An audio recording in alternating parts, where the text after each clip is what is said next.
The desert sun at Bagram Airfield turns everything to copper and dust by 1700 hours. Captain Maya Winters stood beside the titanium belly of her A-10 Thunderbolt II, running her palm along rivets that held 30,000 pounds of fury together. Aircraft 297, her bird, except it wasn't hers anymore. Not since Nevada. The heat shimmered off the tarmac in waves that made the mountains beyond look like they were breathing. She'd been back from Nellis Air Force Base for 72 hours. 72 hours of desk duty, 72 hours of watching other pilots walk the flight line while she pushed papers about fuel requisitions and maintenance schedules. 72 hours of Major David Blackwood's voice in her head, calm and final as a judge reading a sentence. You don't have the temperament for combat operations, Captain. Too much emotion, not enough discipline. Maya pressed her forehead against the aircraft's skin, still warm from the Afghan sun. The metal smelled like oil and cordite, and possibilities she was no longer allowed to touch. 26 years old, 4 years in service, 18 months in theater. And now this, grounded. Not medically, not because she couldn't fly, but because a man who'd never seen her in combat had decided she felt too much. Behind her, the crew chief, Staff Sergeant Rodriguez, cleared his throat. The sound carried weight. Permission to interrupt, ma'am, without having to say the words. She stepped back from the aircraft, turned. Rodriguez had 20 years of flight line experience written in the grease under his fingernails and the sun damage around his eyes. He'd seen pilots come and go, seen the good ones wash out and the mediocre ones get promoted. He knew what it meant when a combat-rated pilot got pulled from rotation. Major wants to see you, he said. His tone stayed neutral, but his eyes didn't. They held something that might have been sympathy or might have been respect for the dead. Maya nodded. She didn't trust her voice yet. The walk from the flight line to the operations building took 4 minutes. She counted her steps, focused on the rhythm. Left boot, right boot, dust, repeat. The same way she'd learned to manage her breathing during high G turns. Control the body, control the mind, control the fear. The operations building squatted low and ugly, surrounded by blast walls and concertina wire. Inside, the air conditioning hit like a slap. Her skin prickled with the temperature change. Down the corridor, past briefing rooms where mission plans got drawn and redrawn, past the intelligence shop where analysts turned satellite imagery into target packages, to the office at the end. Major David Blackwood's door stood open. He sat behind his desk, reading something on a tablet, his face composed in that expression senior officers learn somewhere between captain and major. The one that revealed nothing and promised even less. She stopped at the threshold, knocked twice on the doorframe. He looked up, gestured to the chair across from him without preamble. Captain Winters, sit. She sat, kept her spine straight, hands folded in her lap, eyes forward but not quite meeting his. The posture of subordination refined over years of practice. Blackwood set the tablet down, studied her for a long moment. He was 42, but the years in uniform had carved lines around his mouth that made him look older. Distinguished, some might say. Maya saw something else. Ghosts, the kind that follow men who've made hard decisions and live with the consequences. I've been reviewing your training reports from Nellis, he said. The instructors there noted several concerning patterns. She waited. Aggressive approach profiles. Multiple instances of violating minimum safe distances during close air support simulations. And according to Captain Morrison, you became, quote, emotionally dysregulated when critiqued on your targeting decisions. Emotionally dysregulated, the clinical phrase for what actually happened. She'd been running a simulation, troops in contact scenario, friendlies pinned down in an urban environment, hostiles 40 meters away across the street. The F-16 jocks wouldn't take the shot. Too close, they said. Not enough margin for error. So Maya took it. Put a 2-second burst from the GAU-8 Avenger exactly where it needed to go. Walked the rounds across the street like stitches on a seam, close enough to make the simulation instructor's hands shake when he saw the replay. Close enough that if it had been real, those friendlies would have felt the heat wash over them and known someone up there gave a damn. Captain Morrison had called it reckless. Maya called it effective. The argument that followed hadn't been quiet. I was advocating for a viable tactical option, sir, she said now. Her voice came out level. Professional. The dysregulation Blackwood referenced belonged to Morrison, not her. You raised your voice to a senior officer. I raised my voice to be heard over his insistence that following doctrine mattered more than saving lives. Blackwood's jaw tightened, just barely, just enough. Doctrine exists for a reason, Captain. It's written in the blood of mistakes we've already made. When you ignore it, you're not being innovative. You're gambling with American lives. The words landed like small caliber rounds. Precise, painful. Maya felt them hit but kept her face neutral. She'd learned that skill early. Growing up on military bases, you learned to hide what you felt because showing it made you a target. With respect, sir, I wasn't gambling. I'd run that scenario 47 times in the simulator. I knew the ballistics, I knew the wind, I knew exactly where those rounds would go. And if you'd been wrong, I wasn't wrong. But if you had been, she met his eyes then, held them. Then I would have carried that for the rest of my life, sir. Just like you carry whatever decision keeps you awake at 3 in the morning. Something flickered across Blackwood's face. Something raw and quickly buried. For half a second, she saw beneath the rank and the authority to the man underneath. The man who'd made a call once somewhere that didn't go the way it should have. Then it was gone. You're assigned to logistics coordination for the next rotation, he said. File reports, track equipment. Stay off the flight line except for required maintenance familiarization. That's not why I'm here, sir. That's exactly why you're here, Captain. To serve where you're needed, not where you want to be. The dismissal hung in the air between them. Clear as if he'd pointed to the door. Maya stood, came to attention, rendered a salute that Blackwood returned with mechanical precision. She walked out of that office with her spine straight and her face composed and her future feeling like something that had just been taken away and locked in a box she'd never see opened. The barracks room she shared with 3 other officers sat empty in the late afternoon. Everyone else was flying or prepping or doing the 100 things that filled the hours between missions. Maya sat on her bunk, pulled out her personal tablet, and opened a file she'd been building for 8 months. The file had no official designation, no classification markings, just a title she'd given it in a moment of dark humor. Things they don't want you to know. It started with terrain maps of the Hindu Kush. Valley systems where conventional air support doctrine failed because the mountains made every approach a gamble and every extraction a prayer.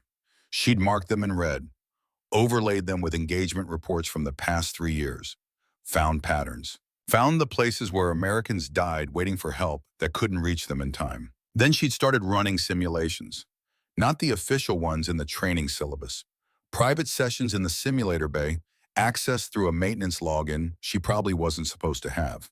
Late night hours when the instructors were asleep and the only witnesses were the cleaning crew who'd learned not to ask questions. No-win scenarios, that's what she called them. Friendly surrounded. Enemy inside minimum safe distance. Surface-to-air missiles in the hills. Weather below minimums.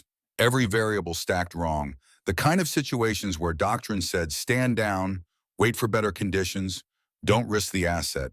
The kind of situations where men died. She'd flown them anyway, over and over. Learned the angles that shouldn't work but did. Learned to read terrain from 6 different approach vectors.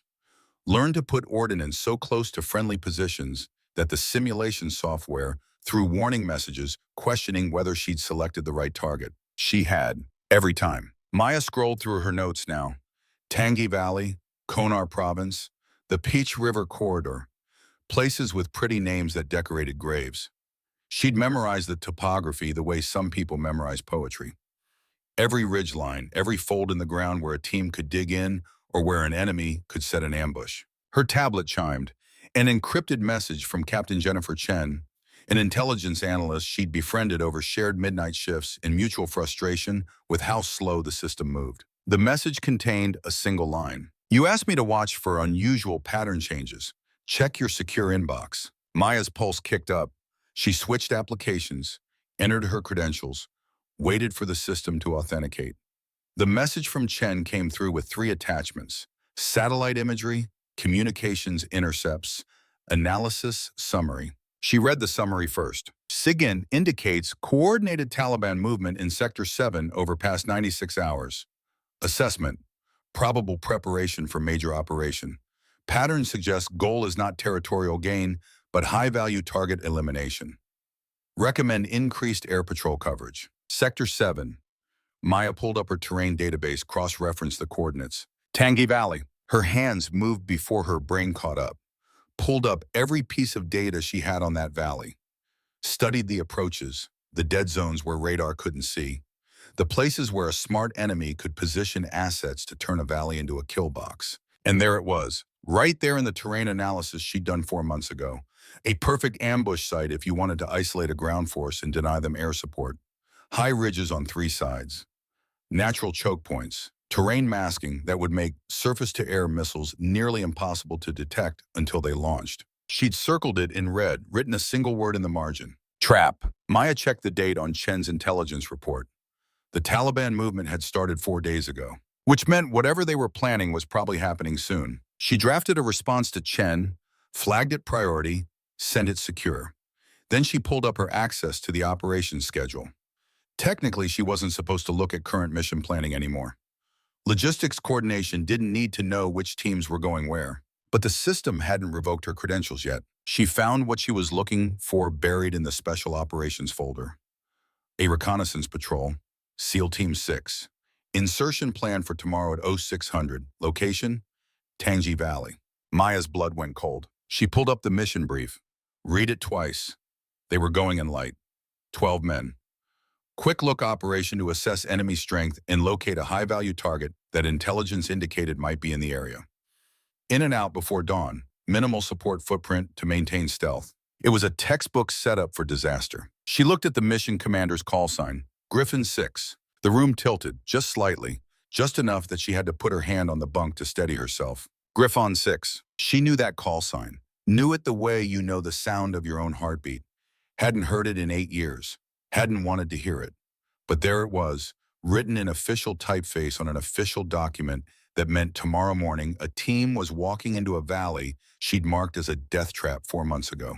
And the man leading them was Master Sergeant Ethan Cole, her brother, not by blood, by something older than blood, by growing up in the same base housing at Fort Bragg, North Carolina, by sharing the same foster care system after her mother died of cancer and his parents decided the military life wasn't for them anymore. By 8 years of childhood where they'd been each other's only constant in a world that kept changing duty stations and schools and everything except the fact that they had each other. Until they didn't. Until the night her father died. Maya closed the tablet, set it down very carefully, stood up, walked to the small window that looked out over the flight line. 297 sat where she'd left it, idle and patient, waiting for a pilot who wasn't allowed to fly it anymore. The sun had dropped lower. The mountains had stopped breathing with heat shimmer and started going purple with shadow. In 6 hours, Ethan would be suiting up. In 7, he'd be wheels up. In 8, he'd be on the ground in a valley that was going to try very hard to kill him. And Maya would be sitting at a desk, tracking fuel consumption reports. She thought about this last time she'd seen Ethan. 8 years ago. Fort Bragg. 2 weeks after the memorial service for Colonel James Winters, United States Air Force. Fighter pilot. Father. Dead at 41 in a desert on the other side of the world because someone made a decision that air support wasn't worth the risk. Ethan had been drinking. Not much. Just enough to make his words sharp. They'd been in the parking lot behind the enlisted club. Late. Dark.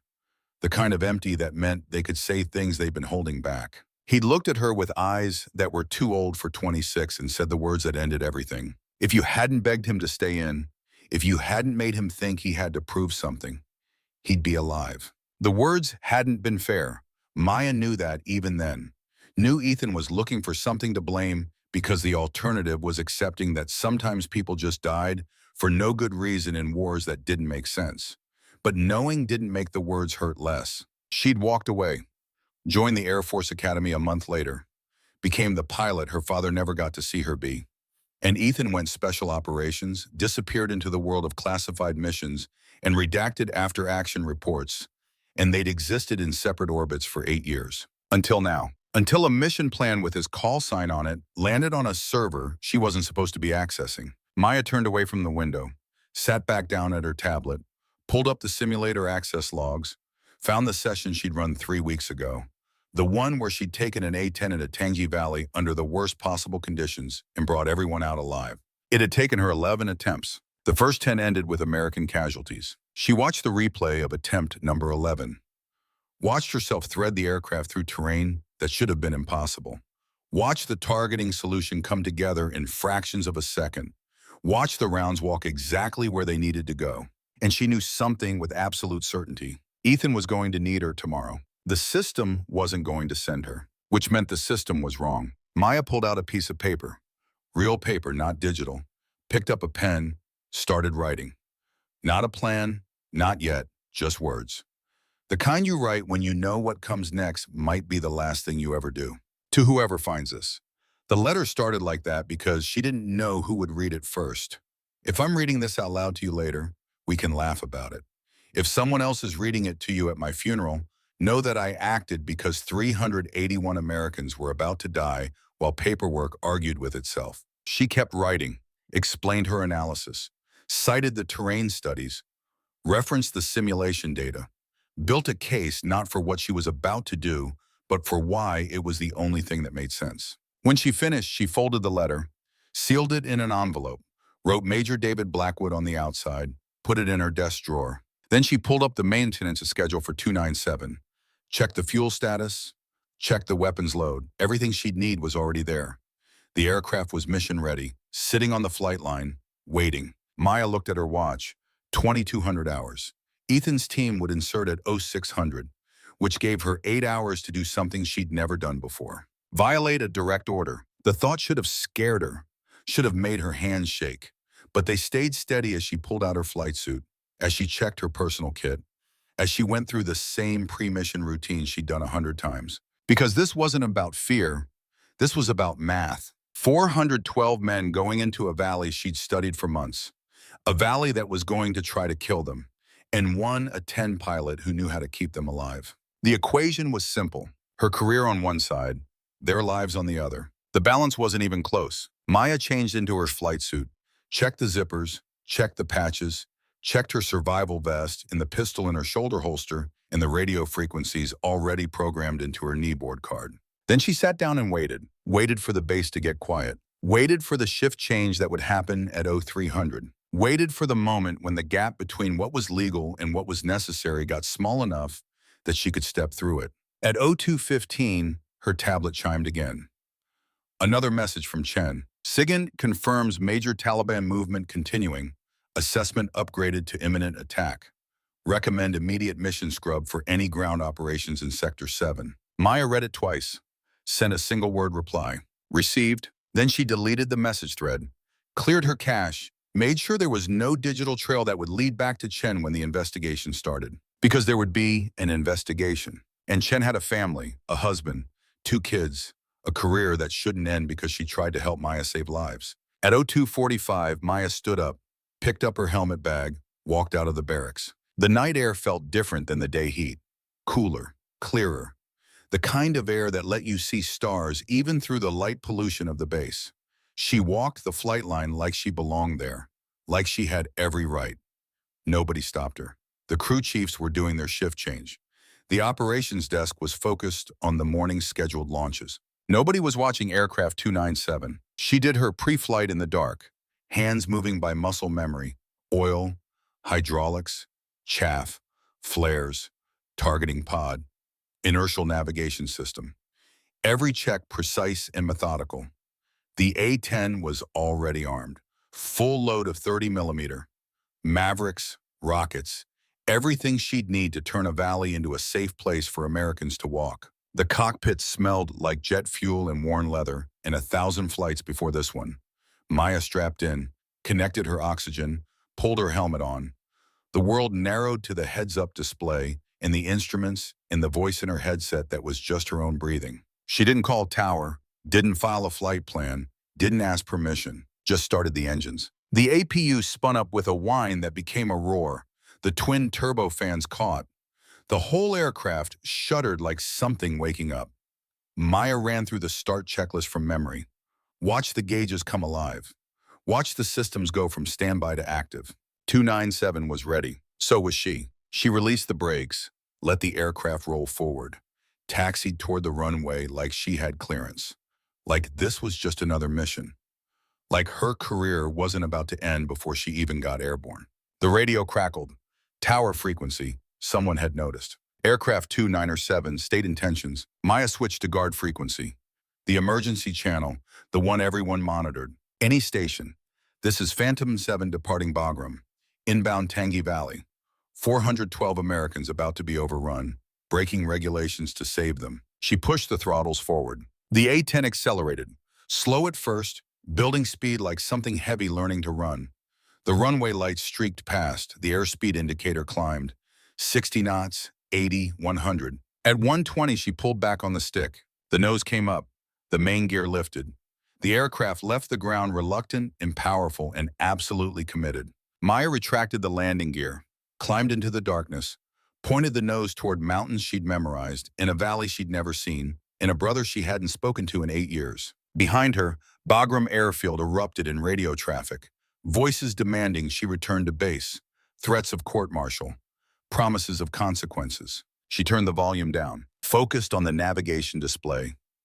On the route she'd planned 3 weeks ago in a simulator, on the fuel calculations that would get her to Tangi Valley with enough time to matter. The mountains rose ahead, black shapes against the sky going gray with the first hint of dawn.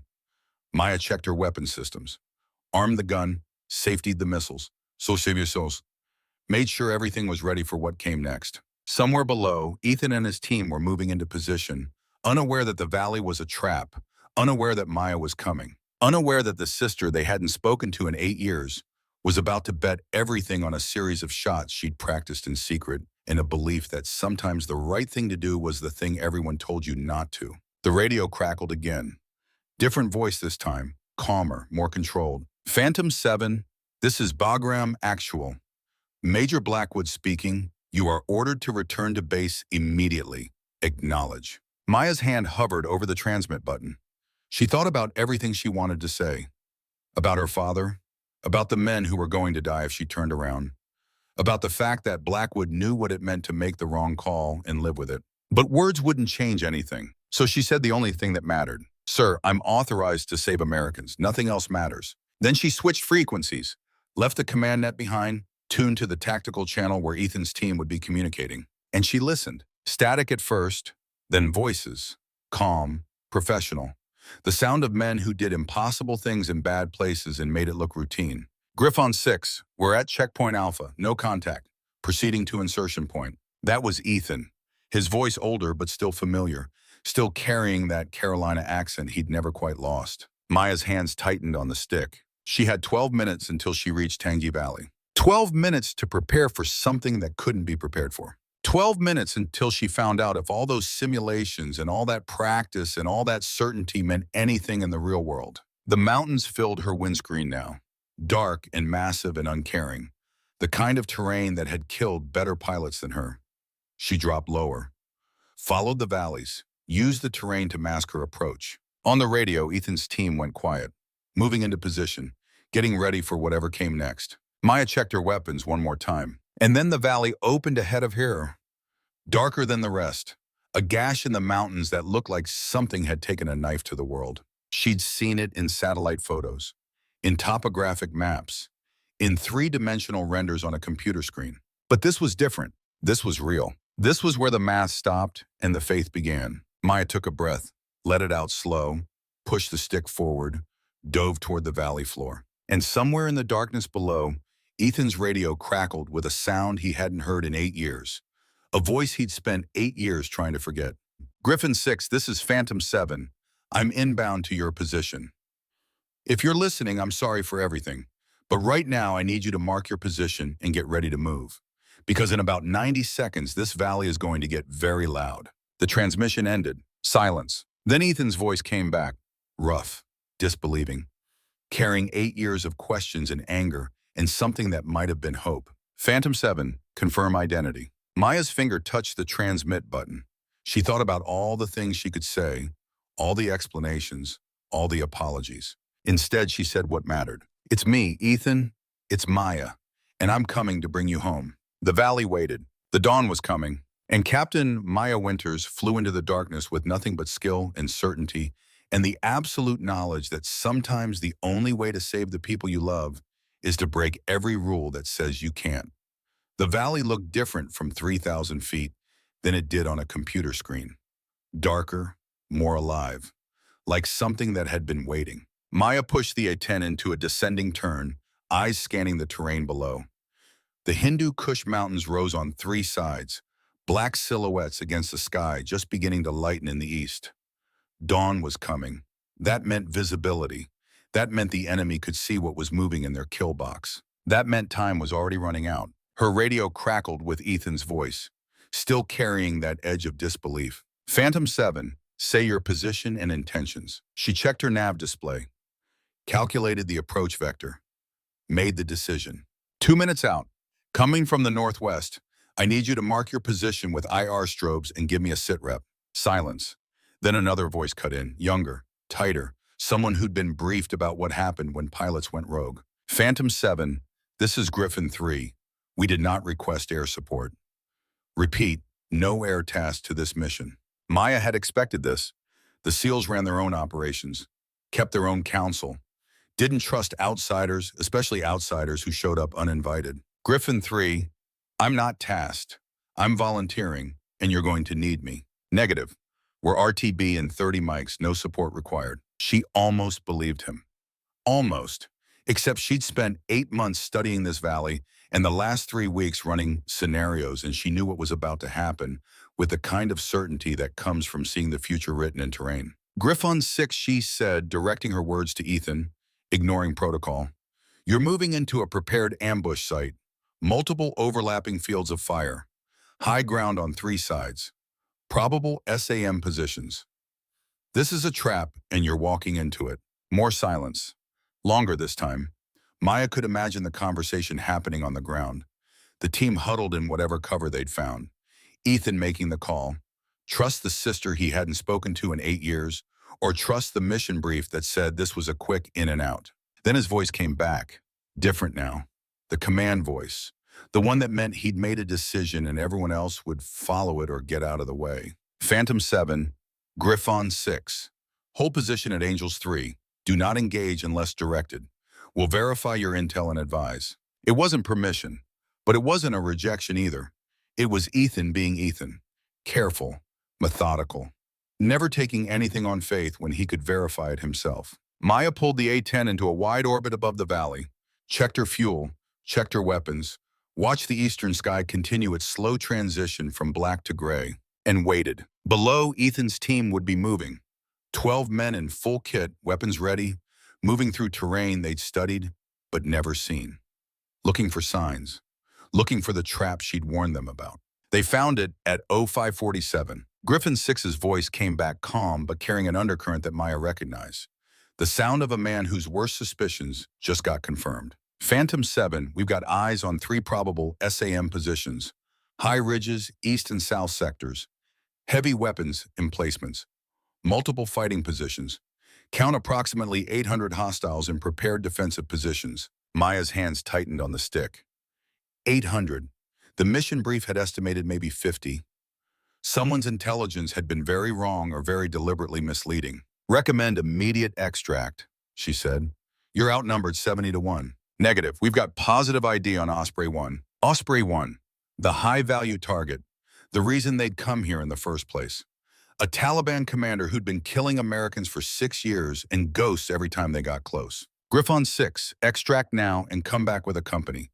This isn't a recon mission anymore. We have our orders. Target is mobile. If we pull back, we lose him. The words landed like stones.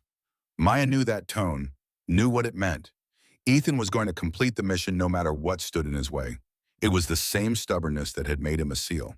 The same stubbornness that had kept him from calling her for 8 years. The same stubbornness that was going to get 412 men killed. She keyed her radio to respond, but another voice cut in first. Not from the valley, from Bagram. Phantom 7, this is Viper 1. Captain Sofia Martinez, F-16, Flight of 2. We are tasked for your immediate intercept and escort back to base. Maya checked her radar. 2 contacts closing fast from the east. F-16S fast movers. The kind of aircraft the Air Force sent when they wanted to make a point about authority and chain of command. Viper 1, Phantom 7. I'm engaged in active support of troops in contact. Recommend you hold station and provide overwatch. Negative, Phantom 7. You are ordered to RTB immediately. Acknowledge. Maya recognized Sophia's voice now. They'd flown together during workup training. Different aircraft, different missions, but same drive. Sofia Martinez was one of the good ones. Smart, aggressive. Someone who understood that the book existed to guide you, not to bind you. Which made this harder. Viper 1, I can't do that. Captain Winters, Sophia said. And the use of her actual name instead of call sign meant this was personal now. You need to think about what you're doing. Court-martial is not a maybe, it's a certainty. Come back now and maybe they'll show mercy. Mercy won't help the men in that valley. Neither will you if you're dead. The F-16 has appeared on her canopy, two sleek shapes pulling into formation on either side of her, close enough that she could see Sophia in the left cockpit, helmet turning to look at her. The radio crackled again. Different frequency. Command net. Major Blackwood's voice, controlled but with an edge underneath that Maya had never heard before. All stations, this is Bagram Actual. Phantom 7 has violated direct orders and is flying an unauthorized combat mission. F-16 flight is authorized to use all necessary means to compel compliance. ROE is weapons tight unless Phantom 7 demonstrates hostile intent. Maya's brain processed the words even as her hands stayed steady on the controls. Weapons tight meant the F-16 Ayus couldn't shoot, but hostile intent was a flexible term. If she did anything that looked like she was going to engage ground targets, Sophia had authorization to stop her. With missiles if necessary. Captain Martinez, Blackwood continued, you are cleared to fire warning shots across Phantom 7's flight path. Make it clear this is not negotiable. A pause, then Sophia's voice quieter now, almost apologetic. Phantom 7, recommend you break left and climb. Don't make me do this. Maya looked at the valley below, at the thermal signatures that marked 800 Taliban fighters surrounding 12 Americans, at the SAM sites that would turn any rescue attempt into a shooting gallery. She thought about her father, about the mission where someone made the safe choice, the by-the-book choice, and Colonel James Winters died because air support never came. She thought about Ethan down there, believing he could complete the mission, not understanding that the mission was already lost. And she made her choice. Viper 1, you do what you have to do, but I'm not leaving. She pushed the stick forward, dove toward the valley floor. Behind her, Sophia's wingman spoke up for the first time.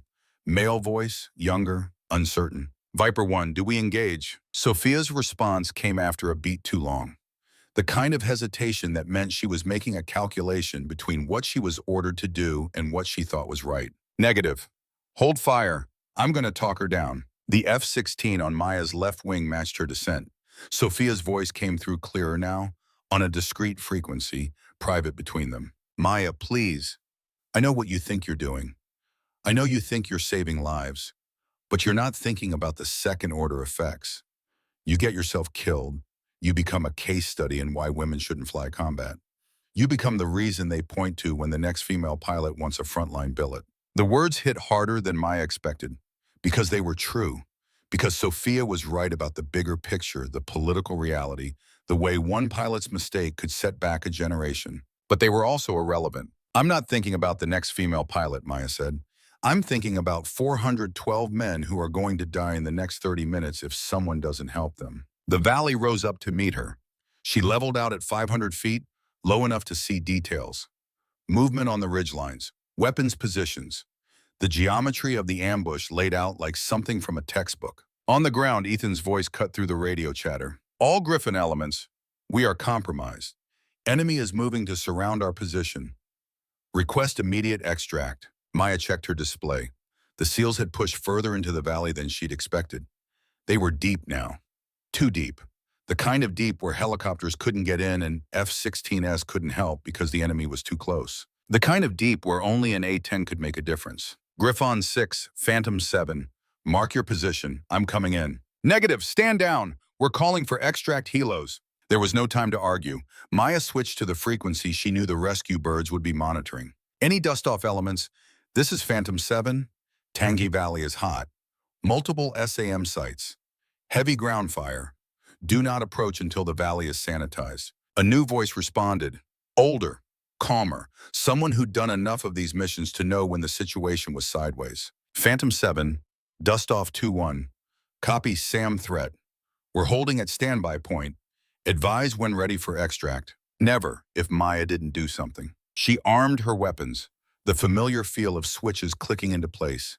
the HUD lighting up with targeting solutions. The whole aircraft transforming from a flying machine into what it was really designed to be. A gun that happened to have wings. Behind her, Sophia's voice carried a new urgency. Maya, I'm seeing SAM radars active. They're tracking you. You need to climb now. Maya didn't climb. She dropped lower, used the terrain, flew the route she'd memorized 3 weeks ago in a simulator. The route that should work if the maps were accurate and her calculations were right and she didn't make any mistakes. A lot of ifs. The first SAM site appeared ahead. ASA-7 position on a ridgeline, exactly where her terrain analysis said it would be. She could see the launcher, see the crew scrambling into position, see the missile swinging to track her. She had maybe 5 seconds before they fired. Maya pulled hard left, jinked right, used the ridge itself as cover. The SAM tone screamed in her headset, lock warning. They had her painted.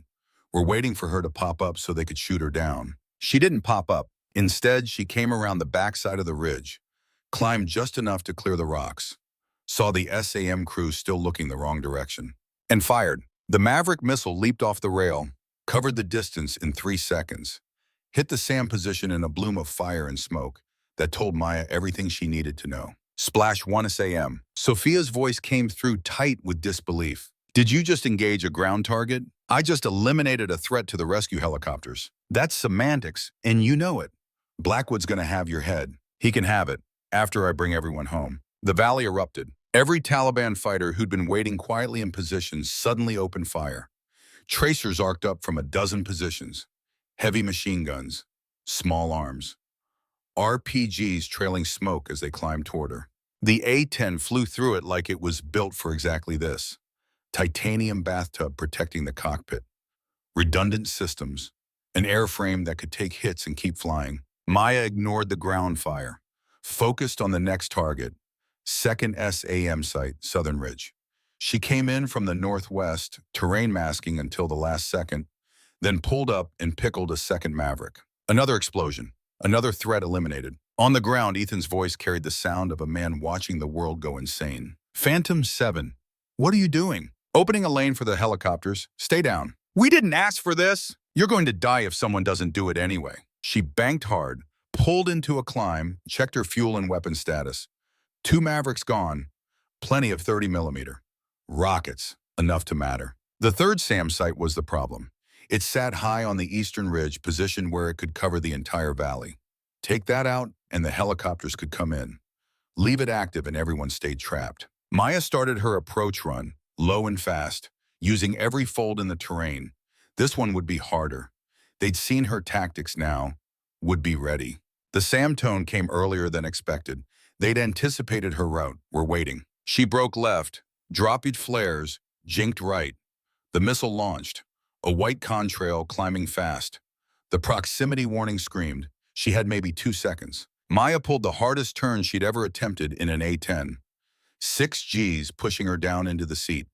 Vision tunneling, the G-suit inflating around her legs to keep blood in her brain. The missile passed behind her, close enough that she felt the pressure wave, close enough that her aircraft shuddered, close enough that Sophia's wingman's voice cracked through the radio. Viper 1, Phantom 7 just got engaged by a SAM. She's defensive. Sophia's response came quiet, almost resigned. Copy, maintain position. Maya came out of the turn, lined up on the third SAM site, and realized she'd made a mistake.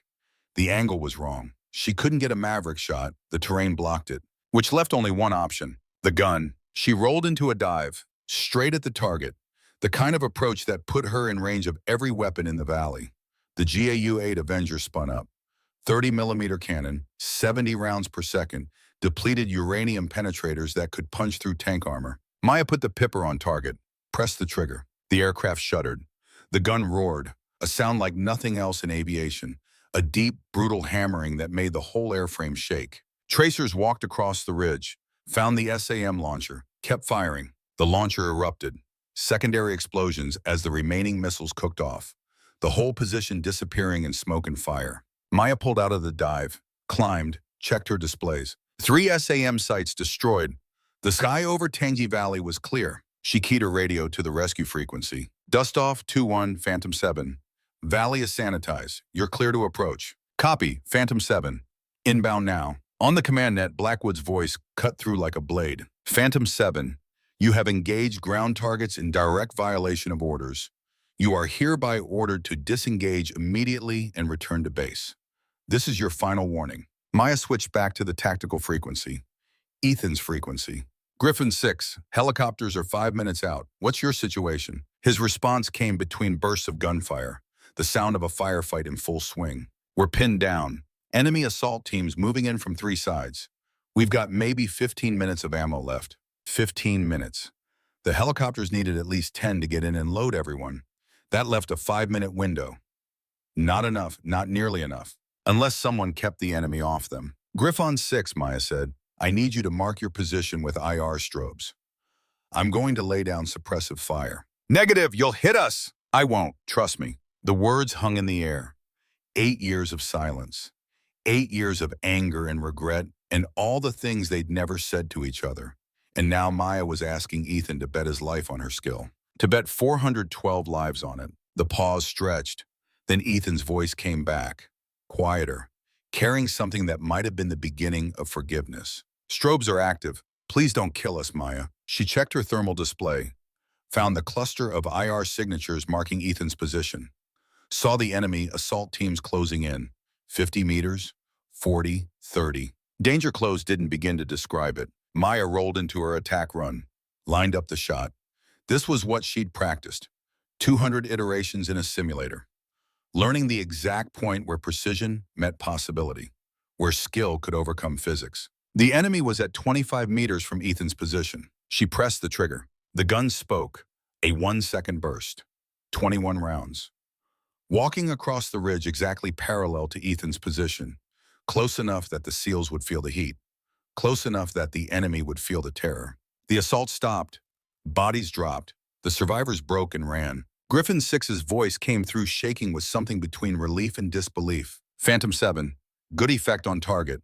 Enemy is falling back. On Sophia's frequency, Maya heard the F-16 pilot speaking to someone else. Probably Blackwood. Sir, she's engaging, danger close. I've never seen shooting like this. She's keeping them alive down there. Then another voice, not Blackwood, someone higher up the chain. The kind of voice that carried stars on its shoulders. All stations. This is Olympus Actual. I've been monitoring this situation. Viper Flight, you are to provide overwatch for Phantom 7. Protect her while she works. Bagram, prepare full ISR support and coordinate the extract. Phantom 7, you've got the ball. Bring our boys home. The words took a moment to register. Olympus Actual, the air component commander. A 2-star general who just made a decision that either saved careers or ended them. And he'd sided with Maya. Sophia's voice came through, carrying something that might have been relief or might have been respect. Phantom 7, Viper 1 is your wingman. We've got your back. Copy, Viper 1. Maya pulled into another orbit. Checked her fuel, checked her ammo. The gun had plenty left. But the clock was still running. The enemy was regrouping. And she'd just seen something on her thermal display that made her blood run cold. Vehicles. Multiple vehicles moving toward the valley from the north. Technical trucks with mounted weapons. Reinforcements. She was about to report it when her encrypted messaging system chimed. A text message from an unknown sender. No call sign, no identification. Just coordinates in a single line of text. HVT, using civilians as human shields at this location. 15 women and children. Proceed with caution. Maya pulled up the coordinates. They marked a position on the western ridge, right where she'd planned to put her next gun run to open an escape route for Ethan's team. Right where she couldn't shoot without killing innocents. She stared at the message, tried to figure out who sent it. Who would have access to that kind of intelligence? Who would risk their career to pass it to a pilot who was already in violation of every regulation? Then she saw the sender's routing signature, buried in the metadata. Captain Jennifer Chen, the intelligence analyst who'd warned her about the valley in the first place. Maya looked at the thermal display, at the enemy position where 15 civilians were being used as shields, at Ethan's team, pinned down and running out of time, at the helicopters inbound but still too far away, at a situation that had just gone from impossible to something worse. She keyed her radio. Griffon 6, be advised. Enemy has civilian hostages positioned on your escape route. Confirm you still have visual on Osprey 1? Affirmative. Target is with the hostages, using them as cover. Of course he was. The Taliban commander knew exactly what he was doing, knew that American pilots wouldn't shoot through civilians, knew that mercy could be weaponized just like anything else. Maya pulled into a wide turn, bought herself time to think. The helicopters would be here in 6 minutes. Ethan's team had maybe 10 minutes of ammunition. The enemy reinforcements were 12 minutes out. The math didn't work. Not unless she could thread a shot that put rounds within 3 meters of civilians. The kind of shot that existed more in theory than practice. The kind of shot that could save everyone or kill innocents and destroy everything. She'd practiced it once, in the simulator. The iteration that had ended with her hands shaking and the instructor telling her that some things look good on paper, but should never be attempted in reality. Phantom 7, this is Viper 1. My radar shows enemy vehicles approaching from the north. You've got about 10 minutes before this gets worse. Copy, I see them. What's your plan? Maya looked at the coordinates where the hostages were being held, at the narrow margin between saving Ethan's team and creating an international incident that would end with dead children on every news channel. At a choice that shouldn't have to be made but was hers to make anyway. I'm working on it, she said, and then her radio crackled with a voice she'd hoped never to hear. Not here. Not now. Phantom 7, this is Bagram, actual. Major Blackwood speaking. I've received authorization from Pentagon. If you execute any strike that results in civilian casualties, you will be charged with murder under the UCMJ. The rules of engagement are absolute. Do you understand? Maya understood. Understood that Blackwood was trying to protect her, trying to make sure she didn't cross a line that couldn't be uncrossed. But she also understood that following those rules meant watching Ethan die. She looked at the valley, at the hostages, at the impossible shot. And for the first time since she'd taken off, Maya Winters wasn't sure she could do what needed to be done. The helicopters were 5 minutes out. The enemy was closing in. And somewhere in that valley, her brother was counting on her to save him. The question was whether she could do it without losing her soul in the process. 4 minutes. That's how long Maya had before the rescue helicopters arrived. 4 minutes to clear a path through an enemy that was using 15 civilians as human shields. 4 minutes to make a decision that would either save 412 Americans or haunt her for whatever remained of her life. She pulled the A-10 into a tight orbit above the valley, mind running through calculations at computer speed. Wind velocity, ballistic drop, margin of error, the geometry of the shot she'd need to make. 3 meters. That's how close she'd have to put 30-millimeter rounds to innocent people. 3 meters at 400 knots with the aircraft shaking from turbulence and her own pulse hammering in her temples. She'd done it once in a simulator, barely. On the radio, Ethan's voice cut through her thoughts. Phantom 7, we're down to 5 magazines per man. Enemy is massing for another push. Whatever you're going to do it now. Maya checked her thermal display. The enemy assault force was gathering on the eastern ridge. Maybe 200 fighters. All of them would pour down on Ethan's position the moment the shooting started again. And between Maya and them stood 15 people who'd done nothing except be in the wrong place when evil men needed shields. She toggled to Sophia's frequency. Viper 1, I need you to do something for me. Name it. If this goes wrong, if I hit civilians, I need you to make sure the facts get reported accurately. No cover-up, no spin, just the truth. The silence stretched 3 heartbeats. Maya, Sophia said finally, you're not going to miss. I've seen your scores. I've watched your gun camera footage. If anyone can make this shot, it's you. Maya wished she had Sophia's certainty. Wished she could see the shot as clearly as she'd seen it in the simulator 3 weeks ago when the stakes were theoretical and failure meant starting over. She checked her position. 3 minutes until the helicopters arrived. Ethan's team was down to maybe 8 minutes of ammunition. The enemy reinforcements were closing from the north. The math had stopped working. Maya took a breath, let it out slow, made the decision. Griffin 6, I'm coming in. Tell your men to get as low as they can and mark their exact positions with IR strobes. I need perfect location data. How close are you going to shoot? Close enough that you'll feel the pressure wave. She rolled into the approach, dropped to 300 feet, lined up on the western ridge where intelligence said the hostages were being held.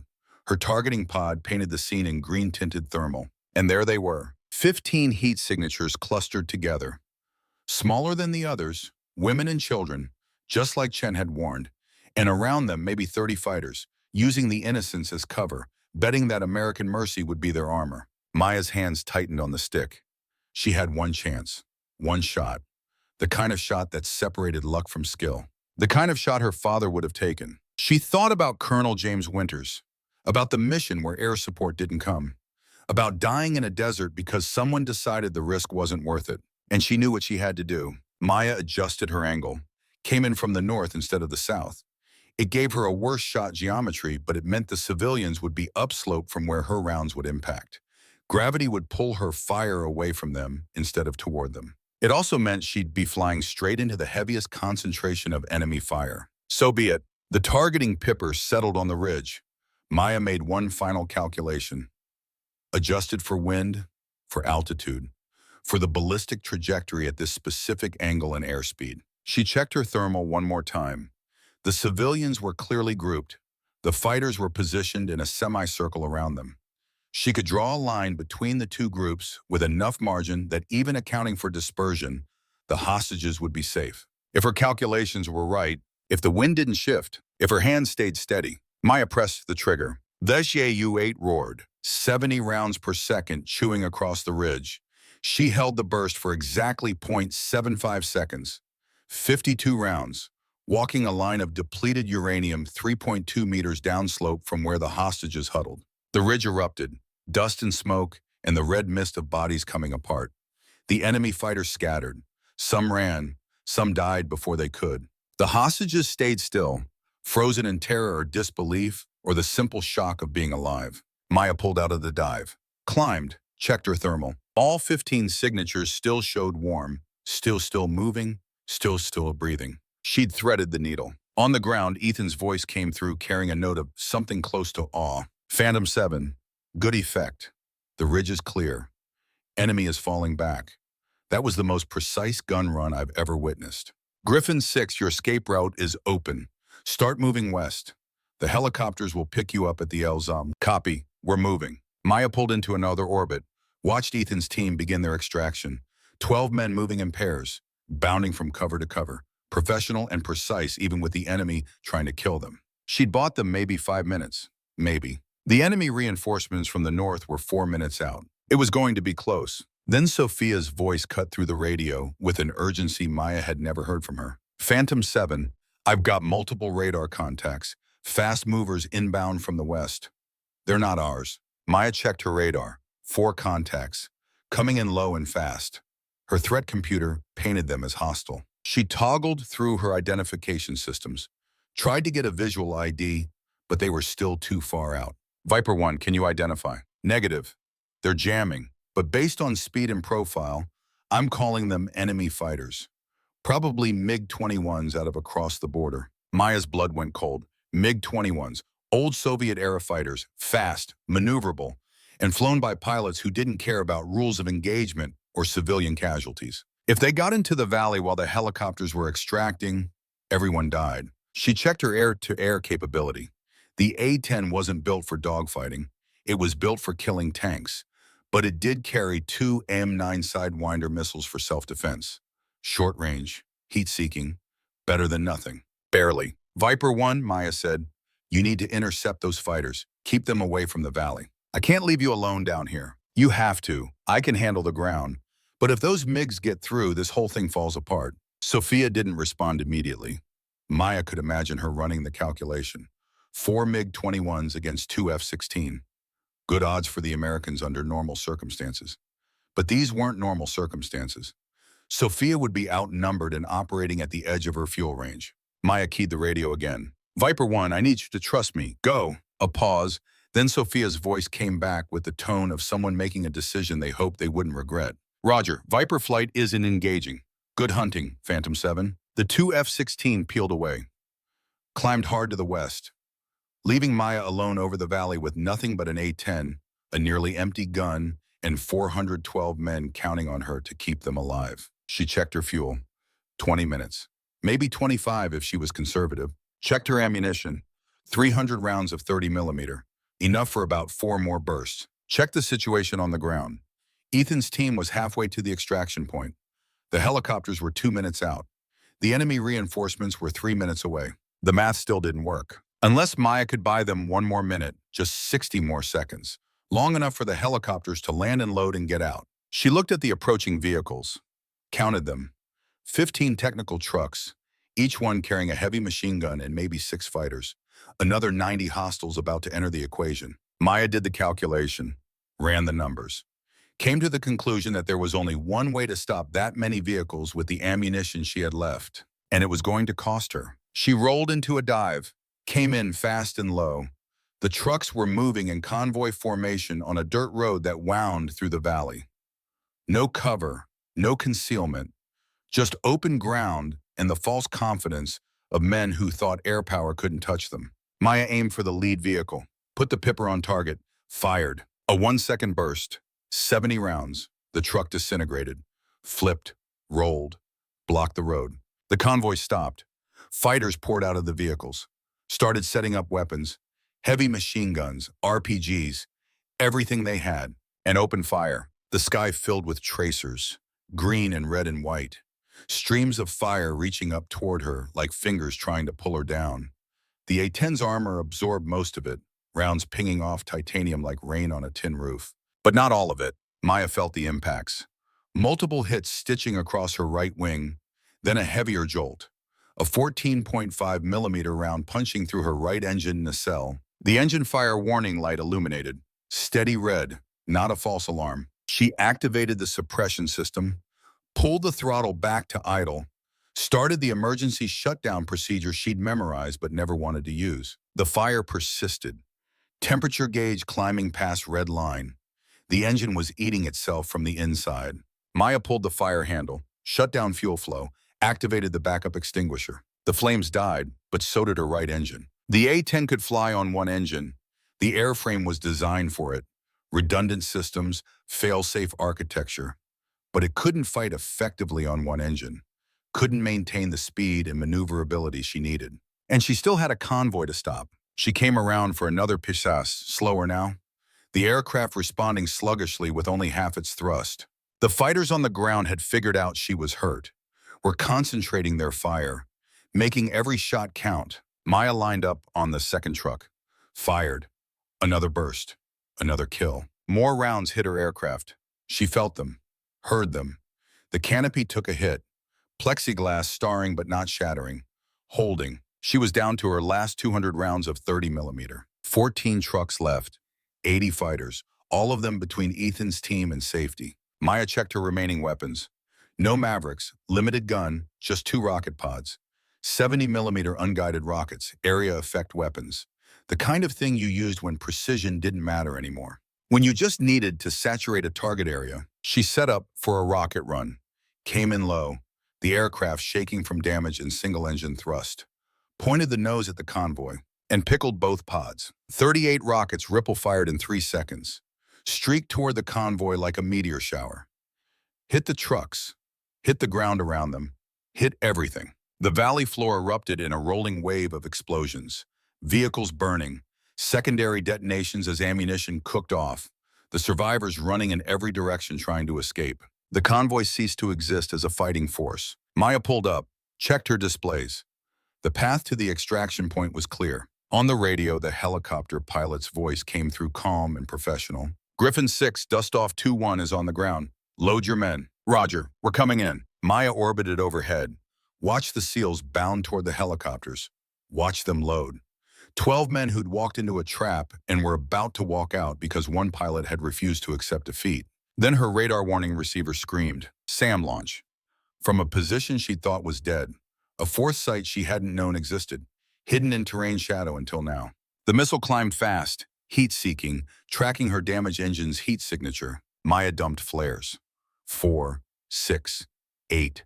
Turned hard left. But with only one engine, she was slow. Too slow. The missile followed, kept tracking through the flares, smart seeker head, sophisticated enough to reject countermeasures. 3 seconds to impact. 2 seconds. She pulled harder, felt the G-forces crushing her down. Vision tunneling. The missile still coming. 1 second. And then it wasn't. Sophia's voice crackled through the radio. Phantom 7. Splash 1 SAM, you're clear. Maya looked up, saw the contrail of an AIM-120 missile, saw the debris falling. Realized Sophia had broken off from the MiG engagement to save her. Viper 1, you were supposed to be intercepting fighters. I was. We splashed 2.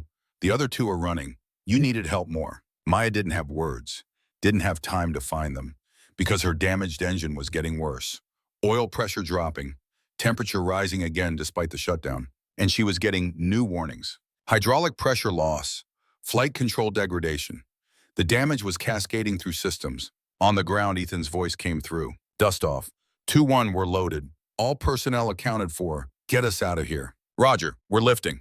The first helicopter climbed out of the valley, heavy with men and equipment, rising into the dawn light that was painting the mountains gold. The second helicopter started to spool up. Maya watched on thermal, saw the rotor blades beginning to turn, saw Ethan's team loading the last men, and saw something else. A heat signature running from the rocks, moving fast toward the second helicopter. The thermal showed something in the figure's hands, something that radiated heat. Suicide bomber, explosive vest, running at the helicopter while it was most vulnerable. She keyed her radio. Dust off, 2, you've got a hostile running at you from your 7 o'clock. 60 meters and closing. The helicopter pilot couldn't react fast enough. The bird was heavy. Rotors just coming up to speed. Takes time to lift. The bomber was at 40 meters, 30, 20. Maya made a decision in the space between heartbeats. She rolled inverted, pushed the nose down, dove at the ground with her damaged aircraft screaming warnings in her headset. She had no rockets, no missiles. Her gun was down to maybe 30 rounds. But she had something else. The M9 Beretta in her shoulder holster. Maya dove the A-10 to 200 feet, 150 feet above the ground. Flying so low she could see the expression on the bomber's face as he looked up and saw 30,000 pounds of aircraft coming at him. She unstrapped her left hand, drew the pistol, thumbed off the safety. The bomber was at 15 meters from the helicopter, 10 meters. Maya flew directly over him, rolled left, pointed the nose at him through the side of the canopy, and fired. 3 shots, 9mm, from a pistol at a target on the ground while flying an aircraft with one engine at 100 knots. The odds of hitting anything were astronomical. But Maya had spent 3 weeks calculating impossible shots. The bomber went down, dropped. The explosive vest detonated 20 meters from the helicopter. Far enough, the blast wave rocked the bird but didn't damage it. The helicopter lifted, climbed, got clear. And Maya's aircraft started to come apart. The remaining engine quit, just stopped. The damage finally too much. The oil pressure had dropped to 0. The turbine had seized. She had no thrust, no hydraulics, no flight controls. Just 30,000 pounds of metal falling toward the ground at 120 knots. Maya looked at the ejection handle. She could pull it. The ACES-2 seat would get her out, put her on the ground alive, where the enemy could find her, where they'd make sure she suffered for every fighter she'd killed. She thought about Sophia's promise, but Sophia was too far away now. Fighting MiGs. Couldn't help. Maya was on her own. The ground was coming up fast. She had maybe 10 seconds. She keyed her radio one last time. Griffin 6, Phantom 7. Tell Mom I couldn't make it to Sunday dinner. It was their code.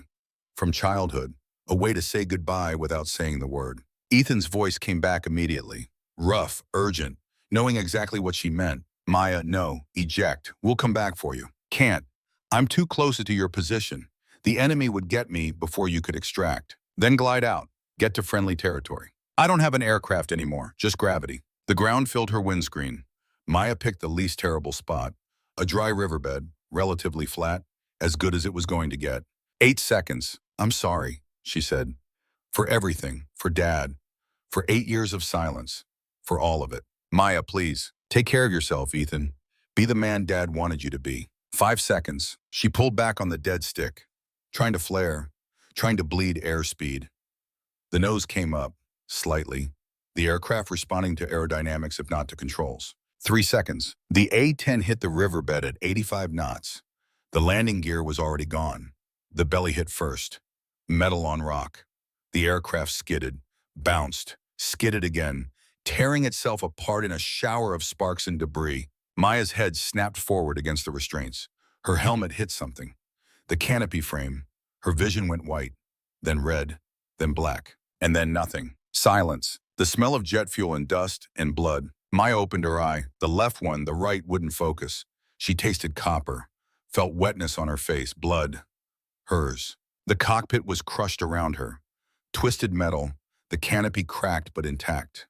Her legs were pinned, left side screaming with pain. Ribs, broken, more than one. She tried to move. Couldn't. Something heavy across her thighs. Part of the instrument panel had collapsed. The canopy release. She fumbled for it, found it, pulled. Nothing. The hydraulics were dead. The manual backup jammed by the crash. She was trapped. Maya tried her radio. Dead. The whole electrical system had failed. She looked out through the cracked plexiglass, saw figures moving in the rocks, coming toward her. Taliban fighters, moving carefully, weapons ready, coming to claim their prize. Maya reached for her sidearm. The M9, still in her holster somehow. She pulled it, checked the magazine. 12 rounds left after the 3 she'd fired at the bomber. She could fight, could take some of them with her, or she could save the last round for herself. The choice every pilot hoped they'd never face. The figures got closer, 25 meters, 20, 15. Maya raised the pistol, sighted on the lead fighter through the cracked canopy. Her hands were shaking, from shock, from pain, from the absolute certainty of what came next. She thought about her father, about the medals she'd never see, about Ethan and the 8 years they'd wasted being angry, about the fact that she'd kept 412 Americans alive. That had to count for something. The fighter was 10 meters away.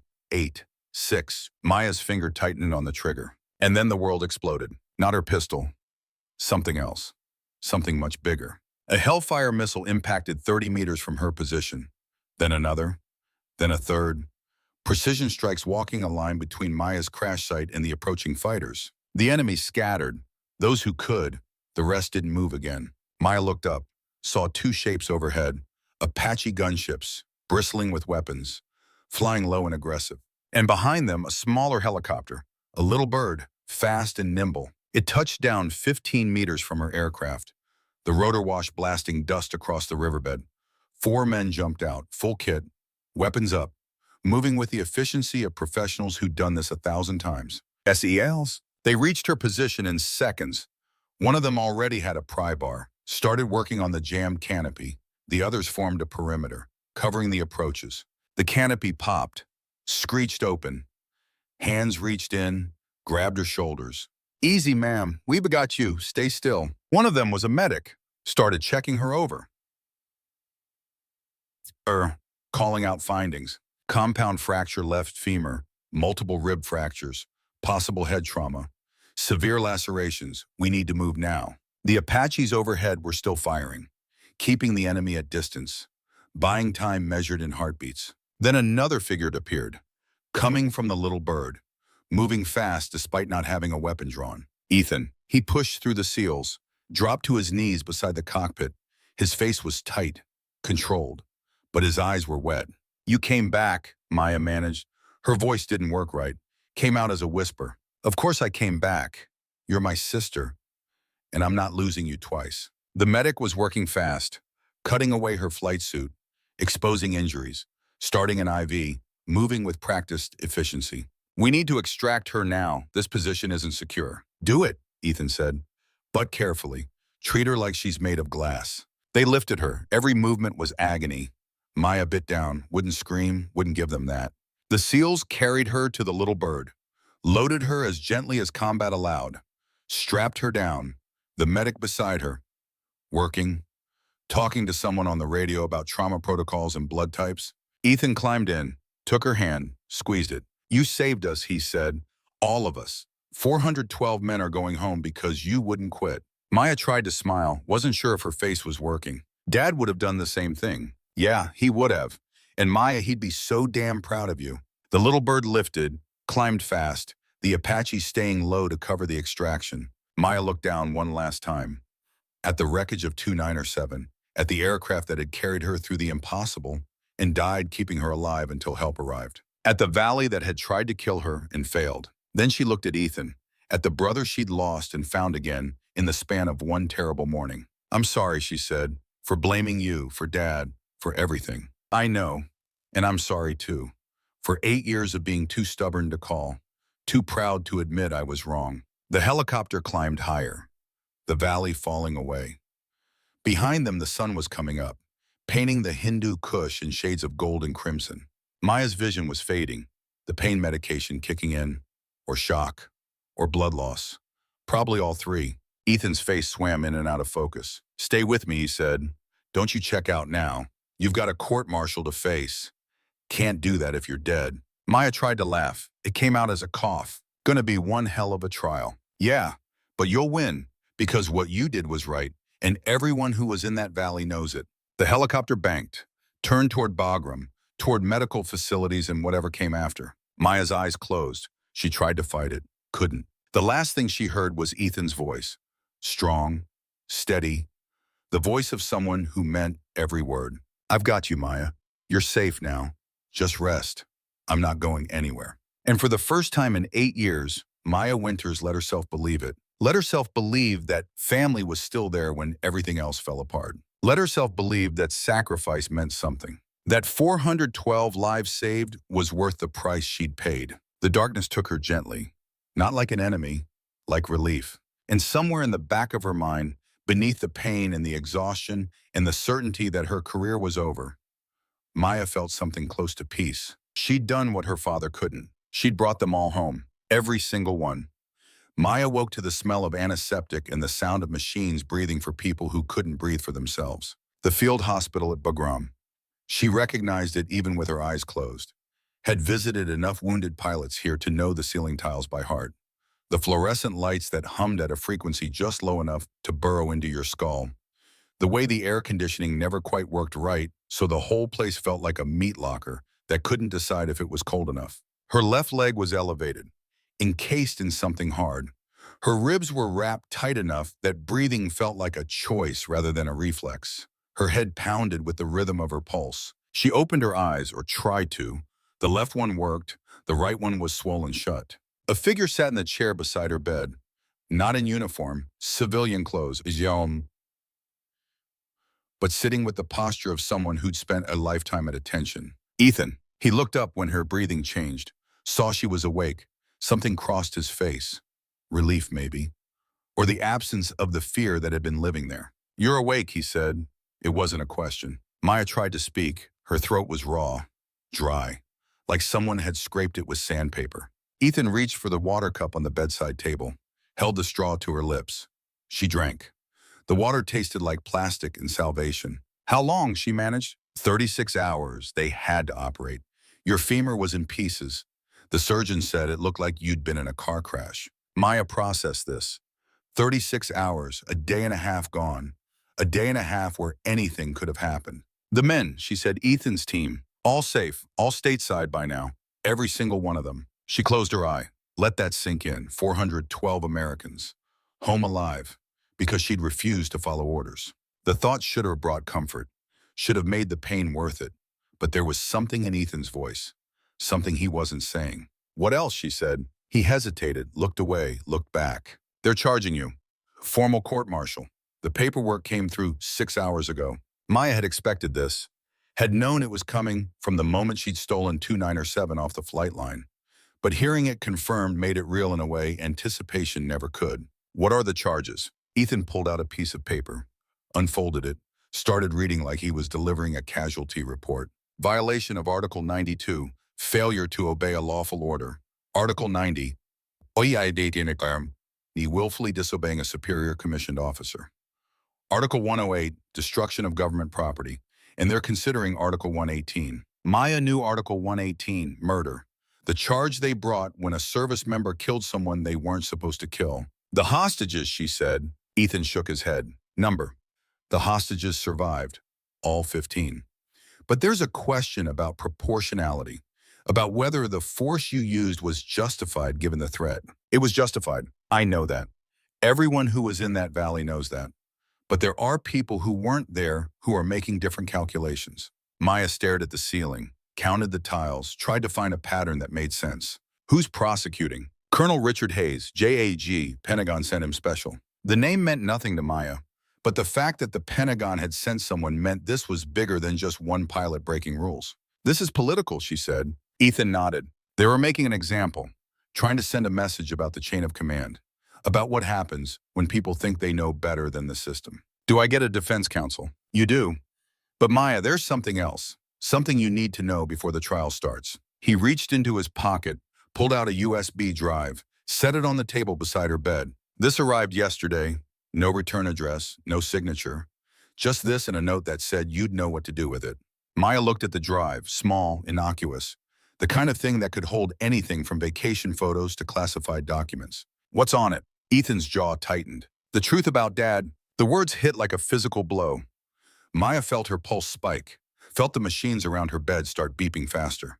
A nurse appeared, checked the monitors, looked at Ethan with an expression that said whatever he was doing, he needed to stop. She's fine, Ethan said. Just keep going. The nurse hesitated, then left, probably to get someone with more authority. Tell me, Maya said. Ethan looked at the USB drive, then at her. The file contains classified documents from 2006, the mission where Dad died, communications logs, after-action reports, and a deposition from someone who was there.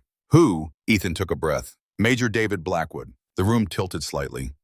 Maya's vision blurred, not from the head injury, from something else. What does it say? That Blackwood wasn't the one who denied air support, that he requested it, begged for it, but someone higher up the chain said no, said the risk to the aircraft wasn't worth the reward. Who? Ethan picked up the USB drive, turned it over in his hands like it was something dangerous. Colonel Richard Hayes. He was the air operations commander at the time, and according to the documents, Dad had discovered that Hayes was taking bribes from a defense contractor, selling information about flight patterns and mission schedules. Dad was about to report it. Hayes made sure Dad didn't survive long enough to talk. Maya's mind was racing, trying to connect pieces that didn't want to fit together. If this is true, why hasn't anyone said anything? Why hasn't Blackwood come forward? Because Hayes threatened him. Told him if he spoke up, Hayes would make sure every mission Blackwood ever flew got investigated, would find something, anything, to destroy his career and put him in prison. Blackwood had a family, a daughter. He made the choice to stay quiet. And now Hayes is prosecuting me. Now Hayes is prosecuting you. Because if you go to trial, there's a chance this comes out. There's a chance someone starts asking questions about why Blackwood has been so hard on you, why he kept you grounded. And if those questions get asked, the whole thing unravels. So he's trying to bury me first. He's trying to control the narrative, turn you into an example of what happens when people break the rules.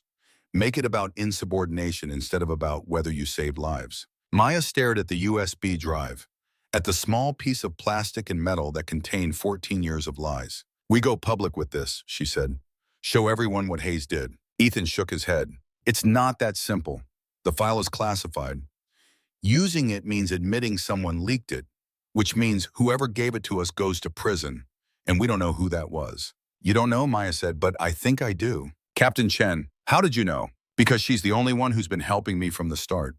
The only one who had access to old intelligence files. And because this is exactly the kind of thing she'd do. Give me the weapon, but make sure I had to choose whether to use it. If you use it, Chen's career is over. Maybe her freedom. If I don't use it, Hayes wins. And everything Dad died for means nothing. The door opened. The nurse was back. This time with a doctor, a major based on the rank insignia. Captain Winters needs rest, the doctor said. You need to leave. Ethan stood, looked at Maya.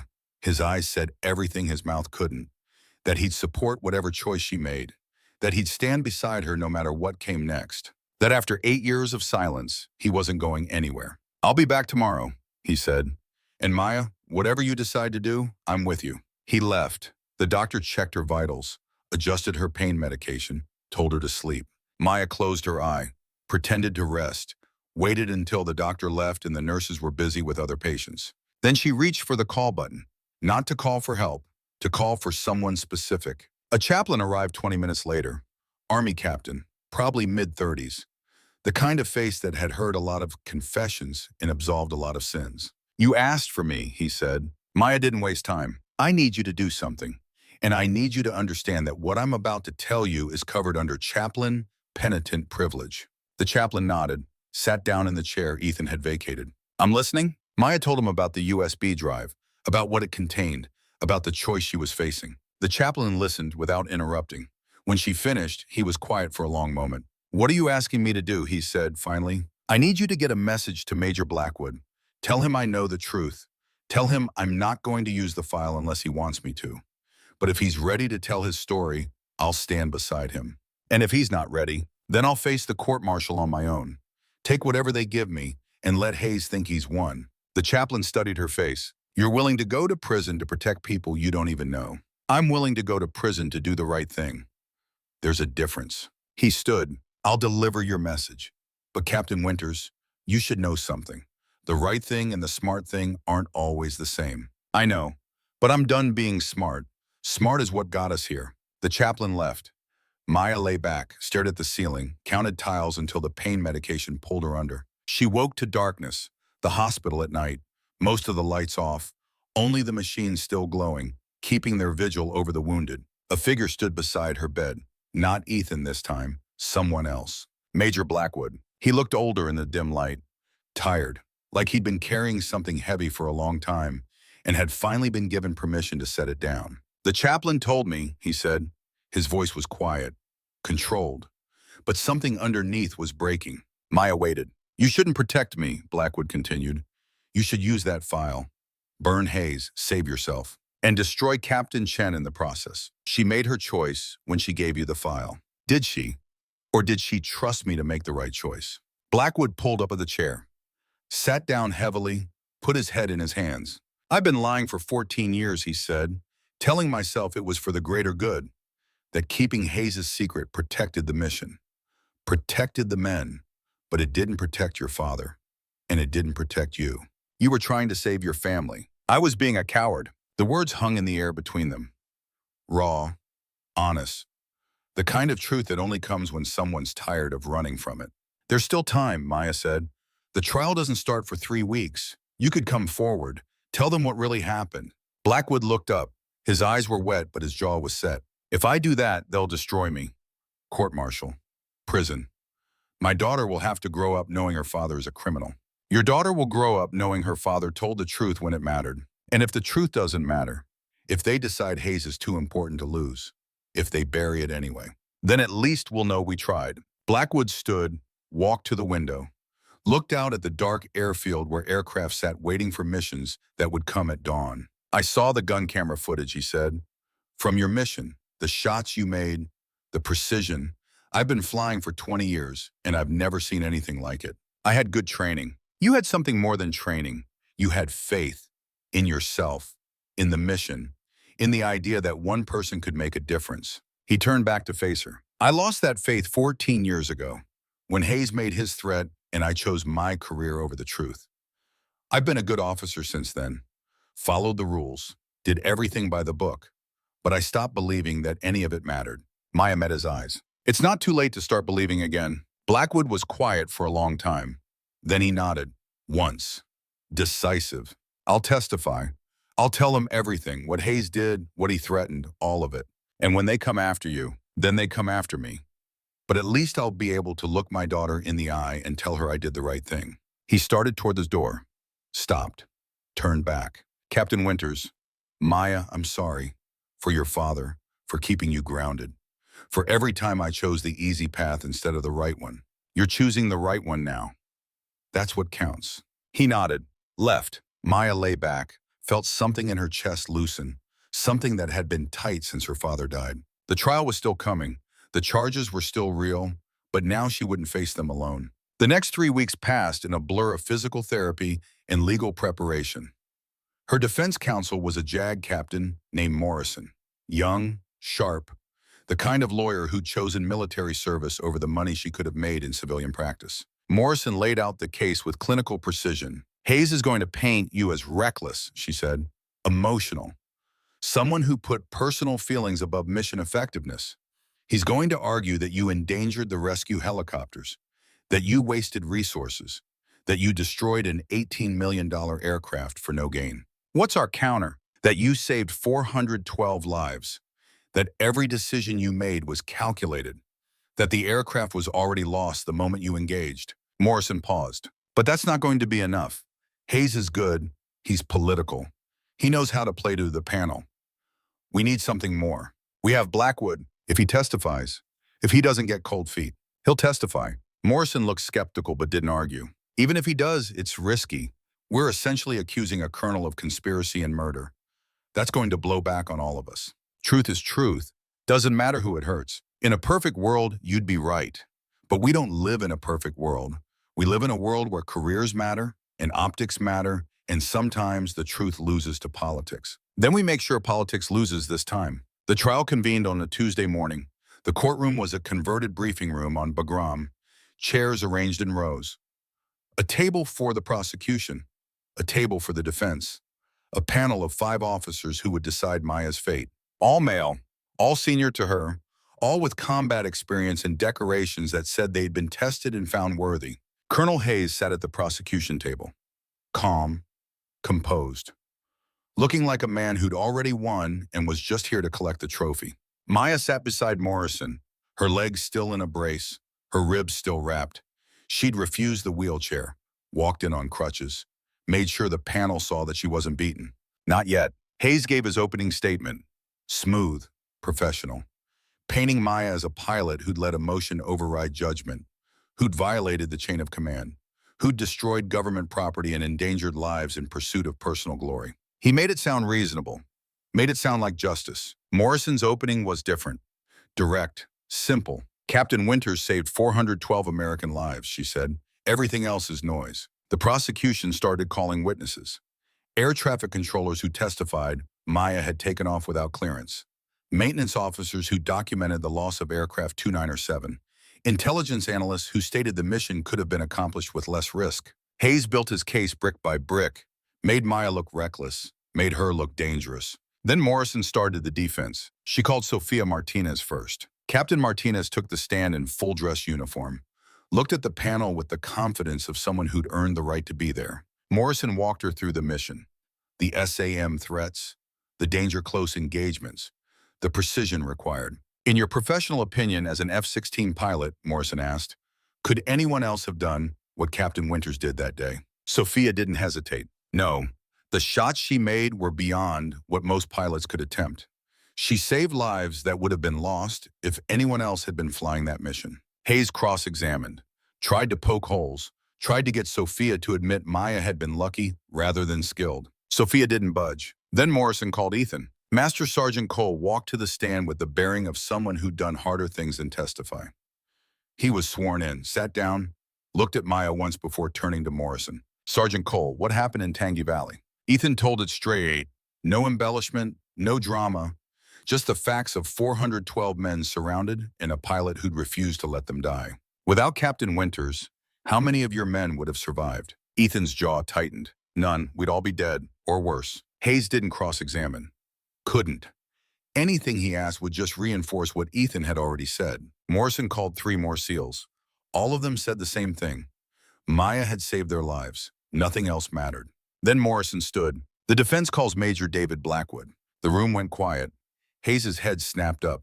His expression flickered. Just for a second. Just long enough to show he hadn't expected this. Blackwood walked to the stand, was sworn in, sat down. Morrison approached him carefully, like someone handling something that might explode. Major Blackwood, how long have you known Captain Winters? Since she arrived at Bagram, approximately 18 months. During that time, did you have concerns about her performance? Yes, I thought she was too aggressive, too willing to take risks. And now, Blackwood looked at Maya. Now I think she's the best pilot I've ever served with. Morrison let that sit for a moment. Major, I need to ask you about something difficult. About a mission in 2006. The mission where Colonel James Winters was killed. Hayes stood. Objection. Relevance. That mission has nothing to do with the current charges. The judge, a brigadier general, looked at Morrison. Counselor, Your Honor, it has everything to do with the current charges because it explains why Colonel Hayes is prosecuting this case and why he's determined to see Captain Winters convicted. Hayes' face went carefully blank. That's a serious accusation, the judge said. Yes, sir, and Major Blackwood is prepared to substantiate it. The judge looked at Hayes, then at Blackwood. I'll allow it, but make it quick. Morrison turned back to Blackwood.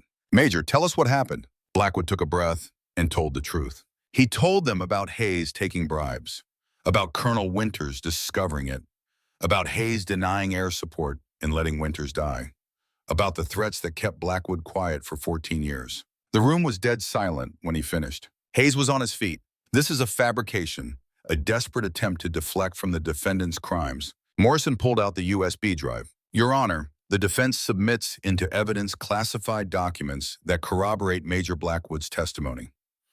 Communications logs from 2006, financial records showing payments to Colonel Hayes from Meridian Defense Solutions, and a deposition Hayes gave to the Inspector General that contradicts his official reports. Where did you get classified documents? The judge demanded.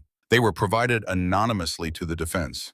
We're prepared to accept whatever consequences come from introducing them. But the panel deserves to see the truth.